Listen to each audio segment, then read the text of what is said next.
ዓለም ዛሬ የምትገኘው በታሪኳ እጅግ አስፈሪ በሆነው የታሪክ ምዕራፍ ላይ ነው። በመካከለኛው ምስራቅ ጣቢያዎች ድረስ ፍንዳታው ቀጥሏል። ዛሬ በዚህ ልዩ ትንታኔያችን ባለፉት ጥቂት ሰዓታት ውስጥ የተከሰቱትን እጅግ አስደንጋጭ ክስተቶች፣ የኢራን ባህር ኃይል መደምሰስን፣ የአዲሱን የኢራን መሪ ሹመትና በኒኩሌር ስጋቱ ዙሪያ ያለውን እውነታ በጥልቀት እንፈትሻለን። አብራችሁን ቆዩም።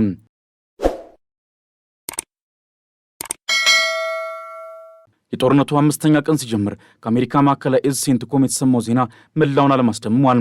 የአሜሪካ ባህር ኃይል አድሚራል ብራድ ኩፐር እንደገለጹት አሜሪካ በወሰደችው ቀዶ ጥገና የመሰለ ጥቃት የኢራን ባህር ኃይል ሙሉ በሙሉ ደምሳለች። በአሜሪካ ድንቅ የቴክኖሎጂ ውጤቶች በሆኑት ቢ2 እና ቢ1 ስልታዊ ቦምብ ጣይ አውሮፕላኖች ታገዘው ጥቃትም 17 የኢራን የጦር መርከቦችንና አንድ እጅግ ዘመናዊ የባህር ሰርጓጅ መርከብን ወደ ባህር ግርጌ ሰዷቸዋል። አድሚራሉ በኩራት ሲናገሩ እኛን ሊመታ የሚችልን ማንኛውም ነገር እየመታን ነው፣ የኢራን ባህር ኃይል ዛሬ የለም ብለዋል።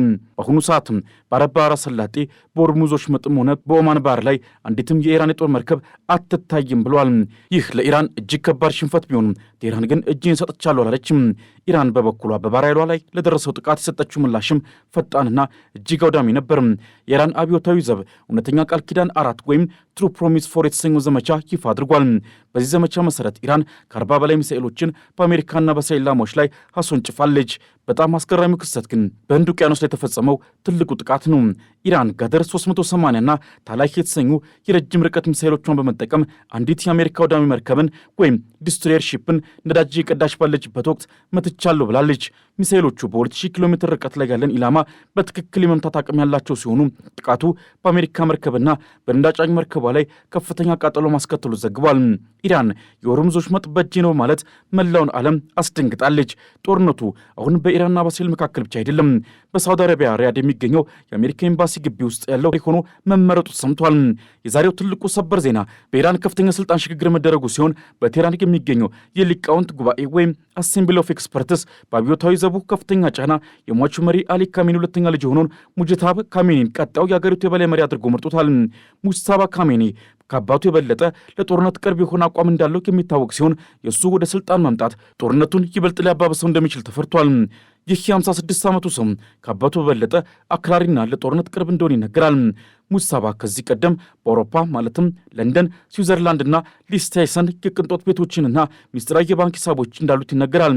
ሆኖም አሁን በጦርነቱ ጥቃት ፈጽማለች። ይህ ጥቃት የኢራን መንፈሳዊና ፖለቲካዊ መሪዎች ሽብር ውስጥ ከቷቸዋል። የኢራን አብዮታዊ ዘብ በበኩሉ ዛሬ በሰጠው መግለጫ በአሜሪካና በእስራኤል ስትራቴጂካዊ ኢላማዎች ላይ ከ40 በላይ የሚሆኑ የረጅም ርቀት ሚሳኤሎችን ማዝነቡን አረጋግጧል። ትሩ ፕሮሚስ 4 ተብሎ የተሰየመው ይህ ጥቃትም በተለይ በኳታር፣ በተባበሩት አረብ ኤሚሬቶችና በኩዌት የሚገኙ የአሜሪካ የጦር ሰፈሮችን መምታቱን ኢራን ትናገራለች። ሆኖም እስራኤል በበኩሏ አብዛኞቹ ሚሳኤሎች በአየር ላይ እንዳከሸፈችና በዜጎቿ ላይ የደረሰ ጉዳት አለመኖሩን ገልጻለች። ፍጥጫው ግን በዚህ አላበቃም። የእስራኤል አየር ኃይል በቴህራን እምብርት የሚገኙ በ10 የሚቆጠሩ የደህንነት እዝ ማዕከላትንና የፓሲጅ ሚሊሻውና መስሪያ ቤቶችን በቦምብ ደብድቧል። የቴህራን የደህንነት መዋቅር ዛሬ ክፉኛ ተመቷል። ይህ በእንዲህ እንዳለ በኢራን ጥቃት ምክንያትም በኢየሩሳሌም በቴልአቪቭና በመላው እስራኤል የአየር ድብደባ ማስጠንቀቂያ ሳይረኖች ሲጮሁ ውለዋል። ሆኖም የእስራኤል መከላከያ ኃይል አብዛኞቹ ሚሳኤሎች በአየር ላይ መጥቶ መጣሉንና እስካሁን በሕይወት ላይ የደረሰ ጉዳት አለመኖሩና በቀይ ባህርና በህንድ ውቅያኖስ ላይ ያለው ሁኔታ ግን ሌላ መልክን ይዟል። የአሜሪካው አድሚራል ብራድ ኩፐር ዛሬ በሰጡት አስደንጋጭ መግለጫ የኢራን ባህር ኃይል ሙሉ በሙሉ እያጠፋን ነው ብሏል። እስካሁን ባለው መረጃ መሰረት 17 የኢራን የጦር መርከቦችና አንድ የባህር ኃይል ሰርጓጅ መርከብ በአሜሪካ ቢ2 ቦምብ ጣይ አውሮፕላኖች ሰጥመዋል። አድሚራሉ እኛን ሊመታ የሚችልን ማንኛውንም ነገር እየመታን ነው ሲሉም ተደምጧል። በአሁኑ ሰዓት በፋርስ ባህረ ሰላጤ በሆርሙዝ ወሽመጥና በኦማን ባህረ ሰላጤ ላይ አንዲትም የኢራን የጦር መርከብ እንደማትንቀሳቀስ አሜሪካ ገልጻለች። ሆኖም ኢራን እጅን አልሰጥም በሚል ስሜት ጋደር 380 እና ታላይ በተባሉ ዘመናዊ ሚሳኤሎች አንድ የአሜሪካ የጦር መርከብን በህንድ ውቅያኖስ ላይ መምታቷንና መርከቧ በሳት የተቃጠለች መሆኑን ገልጻለች። ኢራን በአሁኑ ወቅትም የሆርሙዝ ወሽመጥን ሙሉ በሙሉ እንደምትቆጣጠርና ማንኛውም የሚያልፍ መርከብ እንደሚመታ ስትዝት ይህ ለዓለም የነዳጅ ንግድ ትልቅ መርዶ ሆኗል።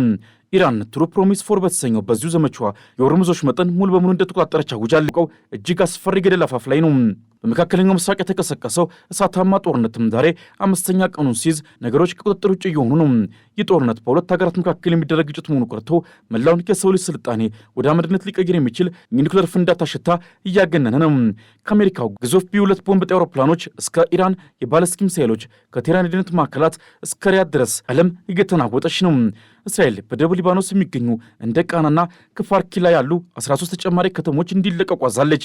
በአጠቃላይ ከ50 በላይ ሰፈሮች ስፍራዎች እንዲለቀቁ ትዕዛዝ ሰጥቷል። በሌላ በኩል አሜሪካ በፓኪስታን ከራቺና ላሆር የሚገኙ ዲፕሎማቶቿን ለቃ እንዲወጡ አዛለች። የህንድ የውጭ ጉዳይ ሚኒስቴርን በመካከለኛው ምስራቅ ለሚገኙ ዜጎቹ ልዩ የቁጥጥር ክፍልና የእርዳታ መስመሮችን ከፍቷል። የሪያድ የሲአይኤ ጣቢያም በኢራን ድሮን ጥቃት ከፍተኛ ጉዳት ደርሶበታል። በመሬት ላይ ያለው ሰብአዊ ሁኔታ እጅግ አሳዛኝ ነው። እስራኤል በደቡብ ሊባኖስ የሚገኙ ከ30 በላይ ከተሞችን ህዝብ ለቆ እንዲወጣ አዛለች። በሺዎች የሚቆጠሩ ሊባኖሳውያንም ከቤታቸው ጥለው እየሸሹ ነው። እንደ ህንድ ያሉ ሀገራትም ዜጎቻቸውን ለማውጣት ስፔሻል ኮንትሮል ሩም መስረታቸው ግጭቱ ምን ያህል እየተባባሰ መምጣቱን የሚያመላክት ነው። አሜሪካ በፓኪስታን የሚገኙ ዲፕሎማቶቿን ለቃ እንዲወጡ ማዟም ጦርነቱ ወደ ደቡብ እስያም ሊዛመት እንደሚችል ትልቅ ምልክት ሆኗል። እስራኤል በሊባኖስ ላይ በፈጸመችው ጥቃት የሟቾች ቁጥር 50 መድረሱን ተነግሯል። የሊባኖሱ አልማያዲን ቴሌቪዥን በሊባኖስ ተራራማ አካባቢ በአራሞንና ሳዲያት ላይ እስራኤል በፈጸመችው የአየር ጥቃት ቢያንስ 6 ሰዎች መገደላቸውን ዘግቧል። የሊባኖስን የጤና ሚኒስቴር እንዳስታወቀው በጥቃቱ ሌሎች 8 ሰዎችም ቆስሏል ብሏል። የሊባኖስ ባለሥልጣናት በእስራኤል ጥቃት የሞቱት ሰዎች ቁጥር ወደ 50 ከፍ ብሏል፣ 335 ሰዎች ደግሞ ቆስሏል ሲሉ ማስታወቃቸው ይታወሳል። በሌላ መረጃ በኳታርና በሳውዲ አረቢያ ቁልፍ የኃይል ተቋማት ላይ የሚሰነዘረው ጥቃት እንዲሁም ኢራን የወርምዞች መጠን ከመዝጋቷ ጋር ተያይዞ የዓለም የነዳጅና የጋዝ ዋጋ እያሻቀበ ይገኛል። ተንታኞች እንደሚያስጠነቅቁት የነዳጅ መቋረጡ በዓለም ዙሪያ የኃይል ወጪዎችን ከፍ ሊያደርግ እንደሚችል፣ ይህም ቤንዚን፣ ኤሌክትሪክና ማሞቂያ ላይ ተጽዕኖ ይኖሯል ብሏል። የዓለም አቀፉ የአቶሚክ ኢነርጂ ኤጀንሲ ዋና ዳይሬክተር ራፋኤል ግሮሲ በበኩላቸው ኢራን ቦምብ ስለመስራቷ ማስረጃ ባይኖርም ያከማቸችው ዩራኒየም ግን ለኒውክሌር ቦምብ ቅርብ መሆኑን አስጠንቅቋል። ዶናልድ ትራምፕ በበኩላቸው እነዚህ እብዶች ቦምብ ካገኙ ዓለምን ያጠፋሉ በሚል ጥቃቱ መቀጠል እንዳለበት እየገለጹ ነው። ይህ ማለት ጦርነቱ ወደ ኒውክሌር ግጭት የማደግ ዕድሉ ከፍተኛ ነው ማለት ነው። የዓለም አቀፉ አቶሚክ ኢነርጂ ኤጀንሲ መሪ ራፋኤል ግሮሲ ኢራን ቦምብ ለመስራት ማቀዷን የሚያሳይ ማስረጃ ባይኖርም ያከማቸችው ከፍተኛ መጠን ግን ዩራኒየም ትልቅ ስጋት ነው ብሏል። ኢራን ሙሉ በሙሉ ካልተባበረች የኒውክሌር ፕሮግራሟ ሰላማዊ መሆኑን ማረጋገጥ አንችልም ብሏል። ዶናልድ ትራምፕ ግን ጥቃቱ መቀጠል እንዳለበት እያሳሰቡ ነው። የዓለም ትልቁ ስጋት ግን የኒውክሌር ቦምብ ጉዳይ ነው። ዶናልድ ትራምፕ ይህንን አጋጣሚ ጠቅመው ኢራን ቦምብ ሲሁም አሁን ሞቷል የሚሰማው የሚሳኤል ድምፅና የሚታየው የሚቃጠሉ መርከቦች ጭስ ብቻ ነው። ተመልካቾቻችን ይህ ጦርነት ወዴት ያምራል? የኢራን ባህር ኃይል መደምሰስ ቴህራን ያስቆማታል ወይንስ ይበልጥ ታላቅ ጥፋትን ትጋብዛለች? የሙስታፋ ካሚኒ መሪነት ለመካከለኛው ምስራቅ ምን ይዞ ይመጣል? ዓለም አቀፍ የነዳጅ ዋጋ መናር በእኛ ሕይወት ላይ ምን አይነት ተጽዕኖ ሲኖረዋል? እናንተም በኮመንት መስጫው ቦታ ላይ ሀሳባችሁን አካፍሉን። ይህ ታሪክ በየደቂቃው እየተቀየረ ነው። እኛም ወቅታዊ መረጃዎችን ይዘንላችሁ እንቀርባለን። ቻናላችን ሰብስክራይብ በማድረግ ቤተሰብ ይሁኑ። ሰናይ ጊዜ ይሁንላችሁ።